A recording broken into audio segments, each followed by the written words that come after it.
Morning students, today we are going to study chapter 13 clauses. Clauses क्या होते हैं उसके बारे में हम इस चैप्टर में रीड करेंगे, है ना। इससे पहले हमने फ्रेजेस पढ़ा था, लेकिन फ्रेजेस और क्लॉजेस में डिफरेंस होता है ना। फ्रेजेस भी क्या होता है, ग्रुप ऑफ वर्ड्स होता है। उसी टाइप से क्लॉज भी क्या होता है, a clause is a group of words with a subject and it's finite verb.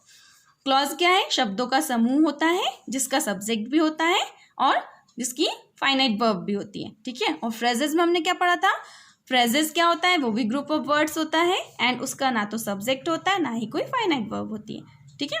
और उसका मतलब कि उसका कंप्लीट मीनिंग नहीं निकलता है जब तक कि वो सेंटेंस में यूज नहीं होता है। तो क्लॉजेस में भी यही होता है, जब उसका सेंटेंस में यूज होता है ना, तब उसका कंप्लीट सेंस निकलता है, ठीक है। यहाँ पर आपको देखो दो एग्जाम्पल में दो एग्जाम्पल दिए हैं, that I ought to go home, है ना, and when the rain fell. तो ये दोनों जो है इनका कंप्लीट सेंस नहीं निकल रहा है, ठीक है। तो ये जो आपको ग्रुप ऑफ वर्ड्स दिए हैं दोनों, ठीक है, इसमें इनका सेंस नहीं निकलेगा जब तक कि ये सेंटेंस में यूज नहीं होंगे, ठीक है। अब हम इनको सेंटेंस में यूज करते हैं, है ना। तो व्हेन द रेन फेल, अलान who is my friend हरीडली bought something that was expensive for its value. अब क्या होगा कि यहाँ पर देखो, व्हेन द रेन फेल, जब बारिश हुई, है ना, अलान जो कि मेरा फ्रेंड है ना, हरीडली बॉट, उसने जल्दबाजी में कुछ खरीदा जो कि उसकी वैल्यू से भी ज़्यादा एक्सपेंसिव था, मतलब जितना कीमत नहीं थी तो उतनी कीमत उसने दे दी, ठीक है। तो ये इसमें जब हमने इसको व्हेन द रेन फेल का जब इसमें हमने यूज़ किया सेंटेंस में, तो इसका कंप्लीट सेंस निकल गया, ठीक है। तो इस सेंटेंस को जब हम मतलब ब्रॉक करेंगे, अलग अलग सेगमेंट में उसको तोड़ेंगे, तो क्या हो जाएगा, व्हेन द रेन फेल, अभी तो इसका मीनिंग निकल रहा है, आप देखिए, व्हेन द रेन फेल अलान हरीडली बॉट समथिंग, ठीक है, then who is my friend that was expensive for its value. इसको अलग अलग 4 पार्ट में हमने इसको ब्रोक कर दिया। अब आप सेंटेंस पढ़ोगे तो इन तीनों सेंटेंस का कोई कंप्लीट सेंस नहीं निकलेगा, लेकिन बी वाला जो सेंटेंस है इसका कंप्लीट सेंस निकलेगा। क्या, अलान हरीडली बॉट समथिंग, अलान ने जल्दबाजी में कुछ खरीदा, ठीक है, कंप्लीट सेंस हो गया, सेंटेंस कंप्लीट हो गया, है ना। जब आप इसको पढ़ोगे, व्हेन द रेन फेल, जब बारिश हुई, ठीक है, तो जब बारिश हुई तो उसके आगे क्या नहीं समझ में आ रहा है कि सेंटेंस में आगे पीछे कुछ होना चाहिए तभी उसका कंप्लीट सेंस निकलेगा, ठीक है, और इसका कंप्लीट सेंस निकल रहा है। तो जब क्या होता है, जब किसी सेंटेंस का कंप्लीट सेंस निकलता है या वो किसी दूसरे क्लॉज पर, दूसरे सेंटेंस पर डिपेंड नहीं रहता है, तो वो क्या कहलाता है, प्रिंसिपल या मेन क्लॉज कहलाता है। देखो उसकी डेफिनेशन क्या है, when a clause can stand on its own and makes complete sense we call it a main clause और प्रिंसिपल क्लॉज। जब एक सेंटेंस जो है खुद अकेला अपना कंप्लीट सेंस निकालता है, कंप्लीट अर्थ निकलता है उसका, वो क्लॉज क्या कहलाता है, उसको हम क्या बोलते हैं, मेन क्लॉज या प्रिंसिपल क्लॉज कहते हैं। और ऐसा क्लॉज जो डिपेंडेंट होता है किस पर, मेन क्लॉज पर, वो कौन सा क्लॉज कहलाता है, सबऑर्डिनेट क्लॉज कहलाता है, ठीक है। तो एक जो सेंटेंस होता है जिसमें वो दोनों से बना रहता है, उसमें मेन क्लॉज भी होता है और एक या उससे ज्यादा सबऑर्डिनेट क्लॉज भी होता है, ऐसे सेंटेंस को कहा जाता है complex sentence. Next, subordinate clauses. There are many kinds of subordinate clauses, the most common of them are. Subordinate clauses के कई टाइप होते हैं, कई काइंड होते हैं, लेकिन जो कॉमन है वो कौन कौन से हैं, एक होता है नाउन क्लॉजेस, सेकेंड होता है एडजेक्टिव क्लॉजेस एंड थर्ड क्या होता है, एडवर्ब क्लॉजेस, ठीक है। नाउन क्लॉज के बारे में हम पढ़ेंगे। These do the work of nouns and have the following functions. ये नाउन का काम करता है, ठीक है, एंड इसके कुछ फंक्शन होते हैं। किस तरीके से कार्य करता है ये नाउन के लिए अपोजिशन का काम, अपोजिशन के रूप में कार्य करता है। जैसे ही told me that I ought to go home, ठीक है। अब देखना जो क्लॉज होते हैं वो कौन से वर्ड से स्टार्ट होते हैं, दैट, वॉट, हुम, वेर एवर, वैन एवर, ठीक है, विच, हुज, ये सब क्लॉज होते, क्लॉज मतलब क्लॉज इनसे स्टार्ट होते हैं, ठीक है। तो यहाँ देखिए, दैट आया, दैट से होम तक क्या है, क्लॉज है, ठीक है। ये इसको हमने अपोजिशन टू अ नाउन क्यों कहा है, क्योंकि देखो इसके बाद हमेशा इसके बाद क्या आता है, प्रोनाउन आती है, ठीक है, क्या आती है, प्रोनाउन या नाउन आती है, ठीक है। तो यहाँ पर दैट से लेकर के होम तक या दैट से लेकर फर्सी तक जो है वो कौन सा क्लॉज हुआ, नाउन क्लॉज हुआ। As subject of a sentence, noun clause जो है वो सेंटेंस के सब्जेक्ट के रूप में भी वर्क करता है। For example, what he wished to tell me in confidence, ठीक है। तो ये देखो हमने पढ़ा था सब्जेक्ट, जो सेंटेंस के काइंड पढ़े थे, सेंटेंस पढ़े थे, तो उसमें 2 पार्ट होते हैं, कौन कौन से, एक कौन सा पार्ट होता है, subject, and second one is predicate. ठीक है, तो ये यहाँ से यहाँ तक हमने बताया था वर्ब के बाद का जो पार्ट होता है वो प्रीडिकेट होता है। ठीक है, तो वर्ब से पहले का जो पार्ट है ना, वो क्या हुआ, सब्जेक्ट हुआ। तो सब्जेक्ट के रूप में भी कार्य करता है ये। As the direct object of a verb, verb के डायरेक्ट ऑब्जेक्ट के रूप में भी ये वर्क करता है। जैसे दे वांटेड टू नो, वो जानना चाहते थे क्या, है ना।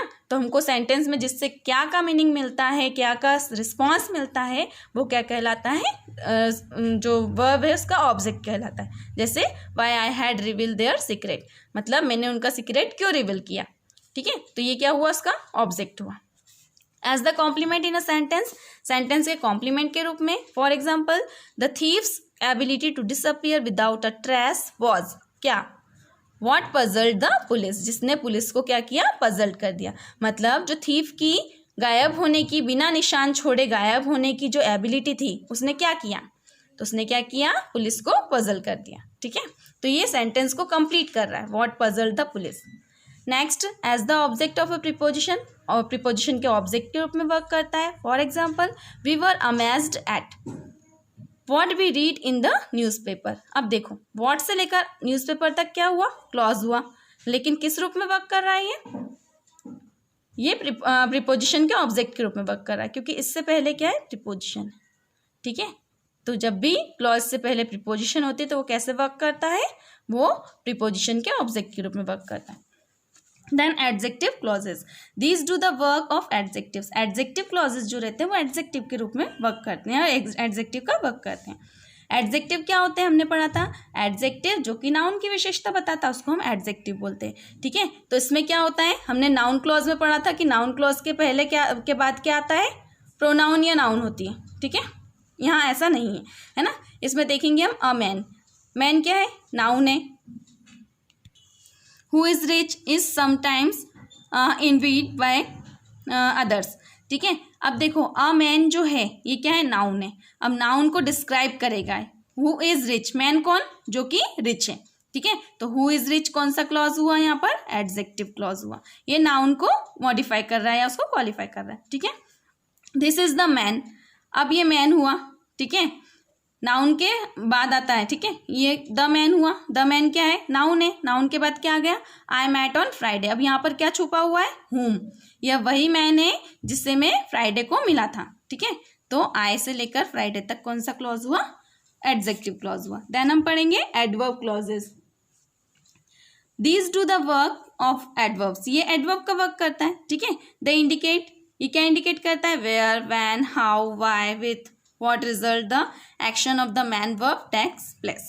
ठीक है, तो इसमें क्या होता है, एडवर्ब जो है जिनसे ऐसे मतलब वर्ड्स जिनसे हमको टाइम, प्लेस, मैनर, है ना, रीजन, ठीक है, या इनके आंसर्स मिलते हो, वेयर प्लेस का, है ना, व्हेन कब टाइम से रिलेटेड है, प्लेस से रिलेटेड है, हाउ कैसे रीजन से रिलेटेड है। ठीक है, इस टाइप के जो भी आंसर्स हमको मिलते हैं वो कौन सा क्लॉज कहलाता है, एडवर्ब क्लॉज कहलाता है। जैसे the flag was raised when the sun rose. ठीक है, व्हेन कब, कब उसको मतलब कि फ्लैग को कब रेज किया गया, जब सन रोज हुआ। ठीक है, तो व्हेन टाइम बता रहा है। ठीक है, इसी टाइप से वेयर प्लेस बता रहा है। ठीक है, तो ये कौन सा क्लॉज हुआ, एडवर्ब क्लॉज हुआ। Coordinate clauses, coordinate clauses are independent clauses और clauses of equal status joined by coordinating conjunctions which form compound sentences.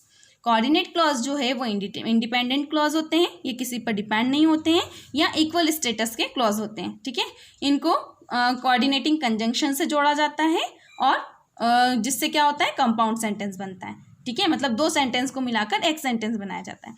तो देखो फर्स्ट वाला क्या, we shall see the film show, ये सेंटेंस कंप्लीट हो गया। ठीक है, हम फिल्म शो देखेंगे। You can ask us about it, तुम हमसे इसके बारे में पूछ सकते हो। दोनों सेंटेंस अलग अलग है। अब इससे हम क्या करेंगे, दोनों का कंप्लीट मीनिंग निकल रहा है, दोनों इंडिपेंडेंट है। अब इसको हम एंड से, एंड क्या है, कंजंक्शन है, एंड से हम इसको जोड़ देंगे। We shall see the film show and you can ask us about it. ठीक है, तो यहाँ पर कौन सा क्लॉज हुआ, कोऑर्डिनेट क्लॉज हुआ।